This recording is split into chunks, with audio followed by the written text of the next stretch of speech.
गुजरांवाला में जाली carbonated drinks तैयार करने वाले पंजाब फूड अथॉरिटी के शिकंजे में। खुफिया इत्तला पर फूड सेफ्टी टीमों का समनाबाद चुंगी पर वाक़या जाली कार्बोनेटेड ड्रिंक्स यूनिट पर छापा। 1062 लीटर मारूफ ब्रांडेड की जाली बोतलें, खाली बोतलें, केमिकल्स और खुले रंग तलब कर दिए गए।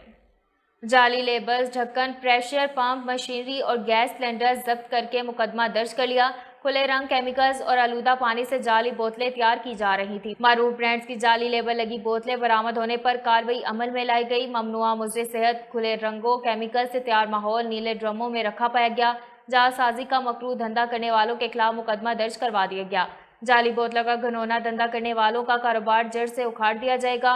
मिलावट और जालसाज माफिया के खिलाफ जीरो टॉलरेंस पॉलिसी के तहत काम कर रहे हैं। आवाम से गुजारिश है कि मिलावट और जालसाज माफिया की इत्तला पंजाब फूड अथॉरिटी के हेल्पलाइन नंबर 1223 पर दें।